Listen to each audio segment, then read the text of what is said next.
right now, if you just think about the news cycle and the way in which fear is promoted in society, it's actually really difficult to be free from fear. It's almost as though media are constantly fanning the flames of fear. Hi, my name's Andy, and welcome to Headspace. No, not really. Actually, if you use the app, you're probably not used to seeing me because they keep me locked in a very dark studio. After 7 years, they let me out. And the more I thought about how I wanted to spend my time, the more I thought about how nice it would be to maybe go on a bit of a journey together. The techniques of meditation are just one small part of how to live a healthier and happier life. I feel I can share it in a very different way out here than I can when I'm sitting in the studio.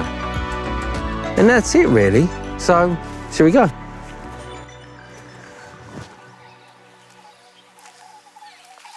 When I think of examples, times in my life where I felt afraid, I'm almost spoilt for choice. Whether I think about situations that I've been, or that impact myself as an individual, or that impact my family or friends, whether it's even bigger things, whether it's global things. I think we all experience fear in so many different forms. Soon after moving out to America, I got really unwell with cancer. And I think for me, that provides a really helpful framework for how we experience fear and how we can use fear. So at first, I didn't really know kind of how bad it was going to be. I'd never thought about cancer. I wasn't someone who had sat at home and worried about my health or my illness. And there were no sort of real signals kind of leading up to it. So it was a real sort of shock.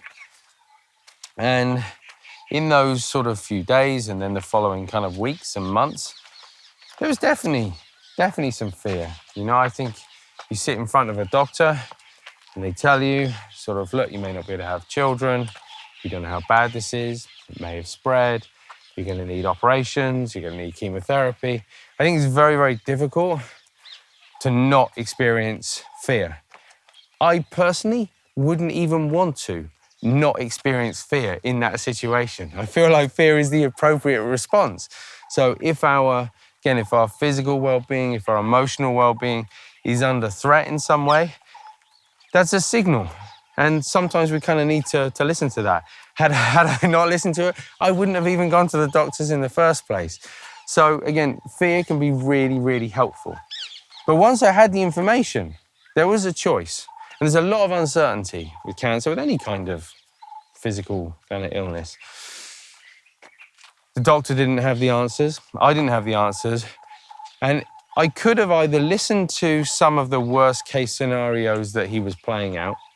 I could have taken those home and spent countless hours thinking about them and allowing that to sort of become the story. Or I could have listened to sort of about some of the best case scenarios and played that out and not paid enough attention to my health. Or I could have just ignored the whole thing, pushed them away somewhere and not thought about them.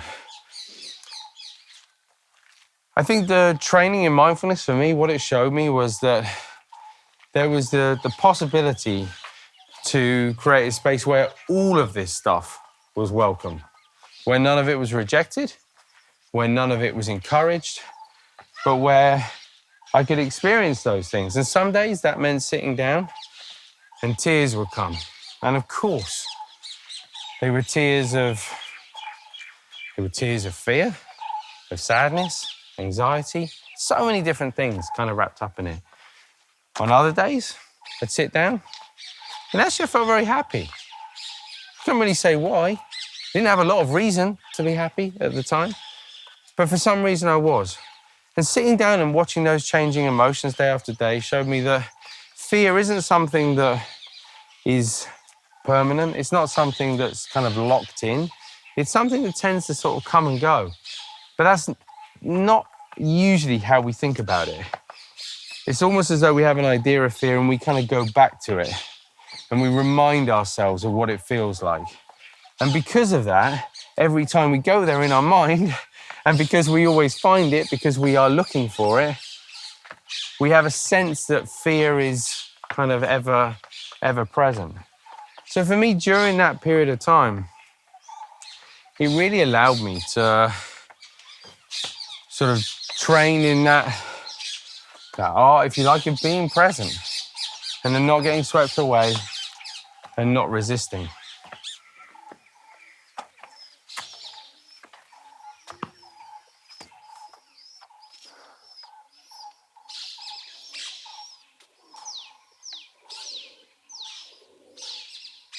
I'm not sure this place is so scary, actually. When they say it is, it's kind of magical. That makes you wonder how much fear comes from inside our own mind and how much of it is projected onto us from elsewhere. It's also like a scene out of Alfred Hitchcock right now, and the birds might attack at any moment. I think a lot about that with just the environment, society we live in at the moment. You know, I feel like places build up their own kind of energy. So if I think about places that I really love the feeling of when I walk into, typically they're places that, you know, people have gone to and expressed good feelings.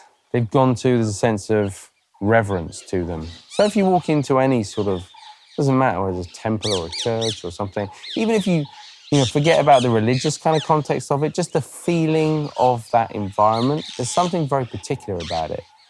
And I wonder that if somebody has told somebody that a place is haunted, then invariably people turn up with a sense of fear. And so if lots of people come here with a sense of fear, I wonder if that somehow starts to sort of influence and change the way it feels. And I think right now, you know, if you just think about the news cycle and the way in which fear is promoted in society, it's actually really difficult to be free from fear. It's almost as though media are constantly fanning the flames of fear. On the one hand, we're finding out things about things we didn't previously know about. We're getting more detail. That can be useful. That's the insight part of fear. That bit is really important. Shouldn't deny it. At the same time, I feel like 24-hour news cycle, if we are plugged into it 24/7, then we're just encouraging that sense of fear. So really important to recognize in our life, are the things that we can do, are the things that we can leave behind, are the things that we can change, so that we're not encouraging more fear than is necessary in our life. You know, one of the scariest moments when I look back over my life, and there's a few, but one of the was with the birth of my second son. And look, that whole environment is so stacked with feeling and emotion and intensity. And it always amazes me when people come out of childbirth and say, that was the most amazing thing in the world. And yeah, it's also really scary, or it can be. And all I had to do was stand there and watch. It wasn't like I was the one who was having to kind of go through it. But there were some complications. And I can remember very clearly going from a point of being in a sort of a sense of awe and a sense of wonder to very quickly just feeling in the room the palpable sense of discomfort and fear from the medical staff. And then before I knew it, there were twice as many medical staff in the room. And, you know, things sort of got complicated very, very quickly. And I remember in that situation, I was really, really overwhelmed by fear, I would say. And a big part of that was having no control over the situation, a feeling of being completely helpless in that environment. And initially, I would say it was a deeply uncomfortable feeling. The only difference is, unlike other areas of life, in that situation, I didn't have the opportunity to distract myself. There was nowhere to go. There's nothing else I could do at the time. I couldn't run away from it. And those, I think, are the moments actually that are really, really precious and really valuable, where we're almost forced into a situation where we can't outrun fear, where we can't get away from it, and we have to be present with it. And what I found was that, yeah, it continued to be scary, but allowing that sense of uncertainty to be present and not fighting it, it started to dissipate. It started to feel different in some way. The fear wasn't so scary. The fear was as it was. And again, I'm not suggesting for a minute that I was somehow just able to sort of let go of it. This was someone I loved someone who who I loved and do love very much. It was the birth of our son.